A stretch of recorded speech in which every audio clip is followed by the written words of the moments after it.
يقول ابن القيم رحمه الله: ما من عبد يعيب على أخيه ذنبا إلا ويبتلى به، فإذا بلغك عن فلان سيئة فقل غفر الله لنا وله.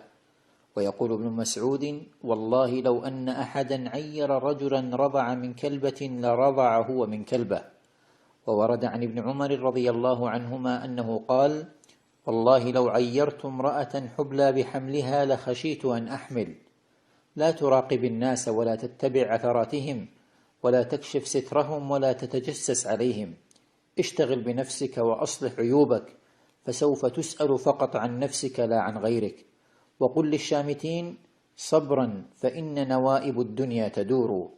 لا تسخر من فلان لأن ابنه أسبل ثوبه وحلق لحيته وشرب الدخان وترك الصلاة، ولا تهزأ بفلانة لأن ابنتها تلبس العاري وتتهاون بحجابها وتتكبر على أقاربها، فأنت لا تعلم حجم معاناة والديهم في تربيتهم وتوجيههم، ولا تدري مقدار تفانيهم في مجاهدتهم.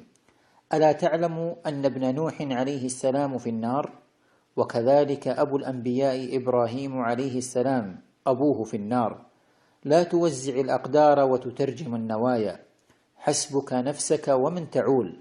أنت اليوم صالحا وغدا ربما يختم لك بخاتمة سيئة، وقلوب العباد بين أصابع الرحمن تتقلب كتقلب الماء المغلي.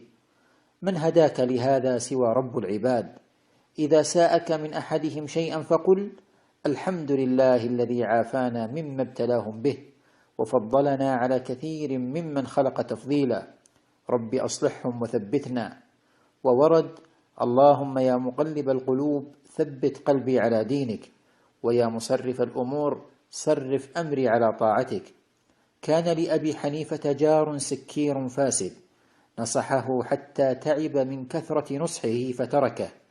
وذات يوم طرقت الباب زوجة السكير تدعو أبا حنيفة للصلاة على زوجها السكير، فرفض أبو حنيفة الصلاة عليه. وفي منامه جاءه السكير وهو يتمشى في بساتين الجنة ويقول: قولوا لأبي حنيفة الحمد لله أن لم تجعل الجنة بيده. ولما أفاق سأل أبو حنيفة زوجة السكير عن حاله قبل الموت، فقالت: هو ما تعرف عنه، غير أنه كان في كل يوم جمعة يطعم أيتام الحي ويمسح على رؤوسهم ويبكي ويقول: ادعوا لعمكم، فلعلها كانت دعوة أحدهم. فندم أبو حنيفة أشد الندم. لا تسبوا أصحاب المعاصي ولا تحتقروهم، فإنما نحيا بستر الله، ولو كشف الله عنا ستره لفضحنا.